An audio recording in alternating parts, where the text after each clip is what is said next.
Howdy. Well, I think we are about at the point where I can talk a little bit about my early childhood. I mentioned that I thought my mother borrowed a few dollars from her father. Um, he did respect her independence. Once she got a nursing degree and she ended up in Helena and she got married, I believe he helped her buy a first home. And this is it. I believe it was 553 Hillsdale. And just down the hill, it was kind of on top of a little hill. This is on the east side of Helena, where the middle class lived. The west side, all the wealthy people had mansions. And so down at the bottom of the hill, at the end of the first block, was the last home. She had a duplex that we eventually sold and enabled us to buy this old machine shop where we lived in the middle of Missouri. So this was the first college, 553 Hillsdale, I think, and the people outside it are the original owners. And I believe it was like a two-bedroom, one-bath, modest cottage.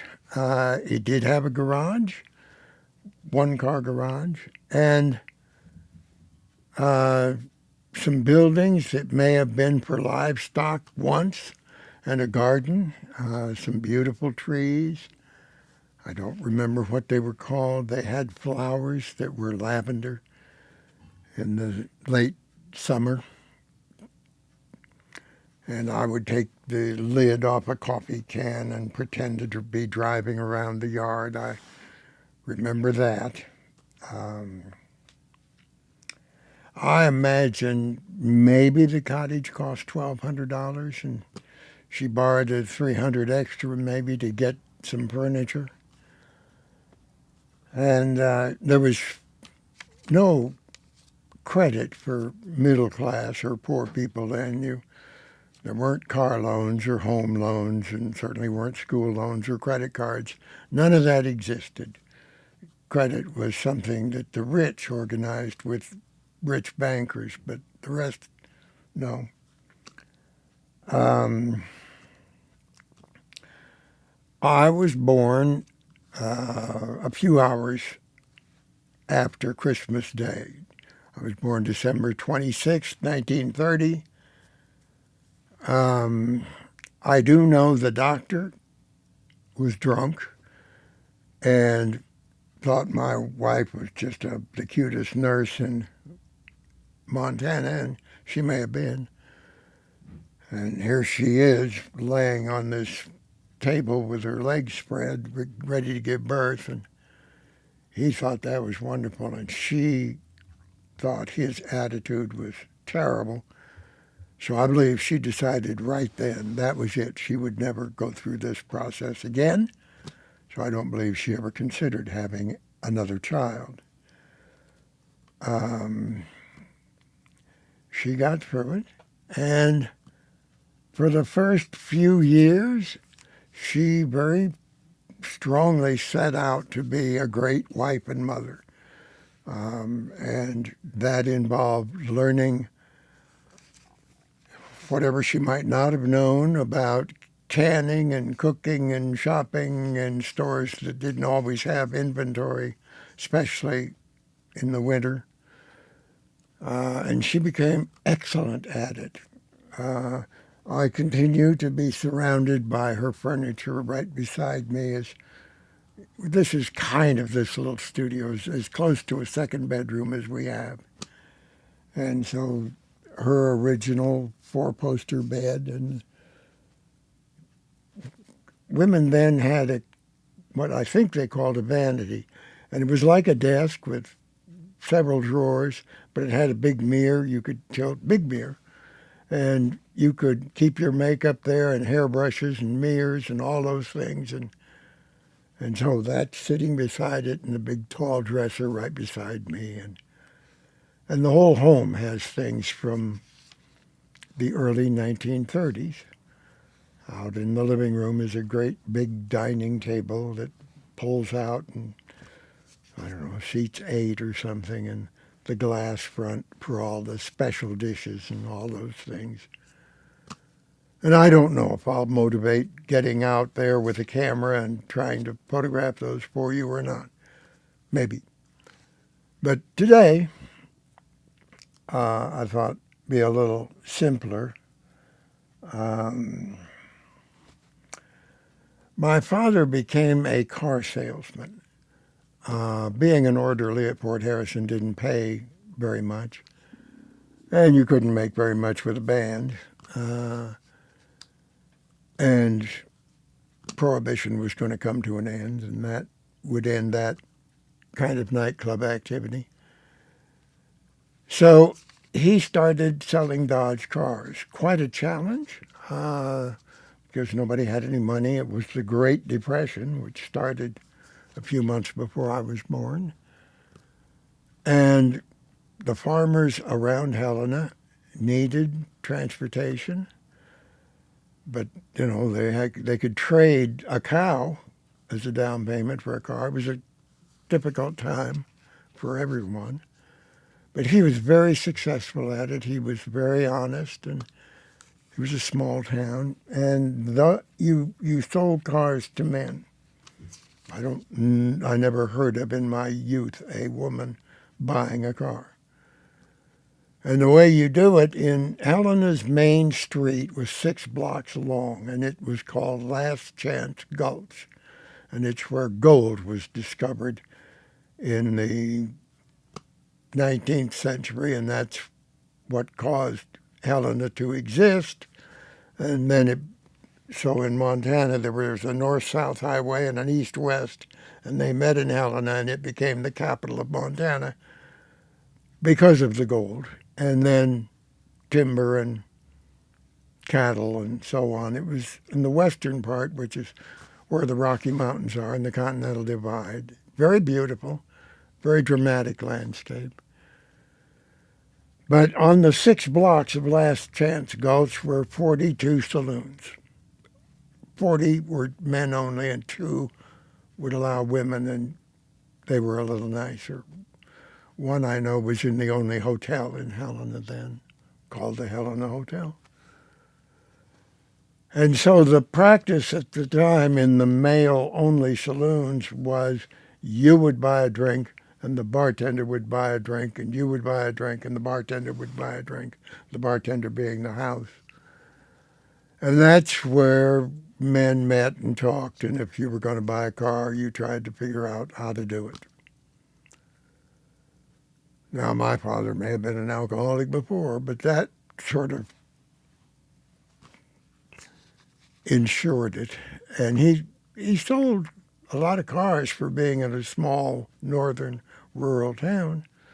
One of the lead car salesmen in Dodge during the early part of the Depression in those small towns. But I don't believe he liked it. He wanted to do something else. He wanted always to have a ranch. Born and raised on a ranch. And that's what his family did, and that's what he knew how to do. So he was not too happy. And my mother, at some early point, we were in that little house for, I don't know, till I was in about the 5th grade. And she tried everything about being an at-home mother, but it was boring. She wanted a career. She wanted to be a nurse, and she wanted to move up in medical practice and do more school. And so she hung in there until I was ready for like the 5th grade. The first 4 grades, I went to Emerson School, a little brick school a few blocks up the hill from our home. And what I remember about Emerson School was that the 1st grade teacher was beautiful in her early 20s. I wanted her to wait so she could marry me. She didn't. She married a young doctor there in Helena. All the other teachers were in their 80s, and they were all large women with black neck to the floor dresses, and they were all fairly heavy, solid women. And the only detail I recall of those first 4 years, there was no kindergarten. It was just you started in the first grade. Theoretically, when you were 6, I started when I was 5. And I don't know what the technicality was, probably because I was born on the 26th, and if I'd been born on the 1st, 5 days later, I would have waited a year to start school. But who knows? So anyway, this brick school was like 3 stories high, maybe at the most 4. And there was a round fire escape, and it was a slide, circular slide. Inside, it was probably 8 feet wide, so you were in a little 4-foot slide part. And the slide from the top to the bottom was a very exciting ride. There were no carnivals or circuses that had anything like that. And the first kid down, his legs straight out in front of him, popped the doors open, and everybody comes shooting out this hole at the bottom and in a big pile of kids. And it was probably much better than being burned up in the building. I don't ever recall a fire. The school hasn't been there for decades, long gone. And so in the 5th grade, I started at Central School, and that was next door to where the old governor's mansion was. And my mother went back to nursing, and we started living in our first apartment. Okay, let me show you a couple childhood pictures. This is Jackie Harold Jester, 4 months. One of the pictures that I believe my mother really enjoyed.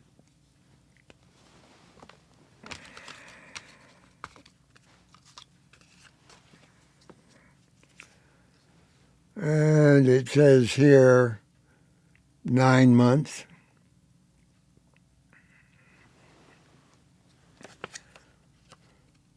And all it says here is Jack Early.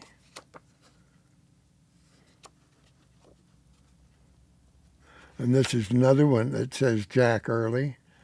And I believe that was one of the cars my dad had at that time. We always had a car. It was probably a trade-in, but he kept them running real well.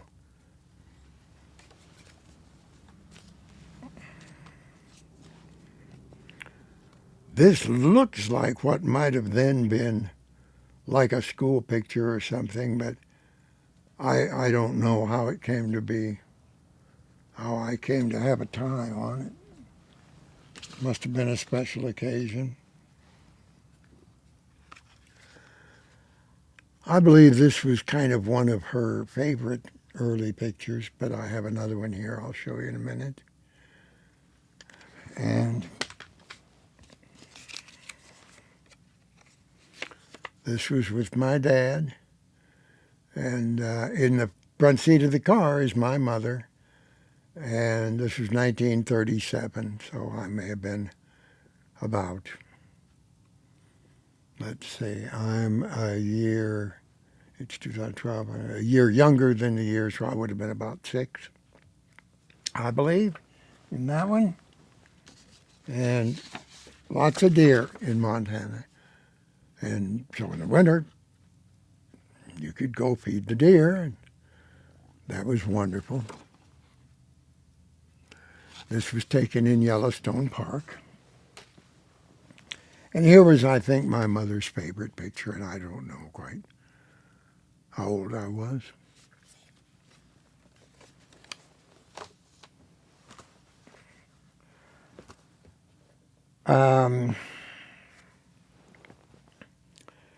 Again, we originally started doing some of these recordings because we were going to put them on YouTube. And we got a few up there, and then the YouTube thing fell apart. And I don't know if somebody at YouTube looked and said, shut him down, or our old computer system would no longer do it, or I don't know why. But then we couldn't do anything to YouTube. And I don't know if we'll ever fix that or not. So for YouTube, I was trying to do 15-minute programs. So it's been 15 minutes. But for just sending these to the kids, which is what we think we're going to do,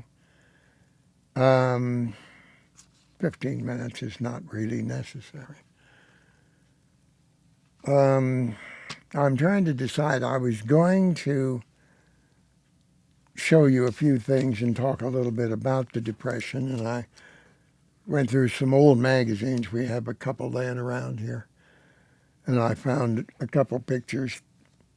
But I think what I'll do is stop here. And then maybe I'll do that as a little second program so you don't have to sit through long programs. So, thank you. Talk to you soon. Bye.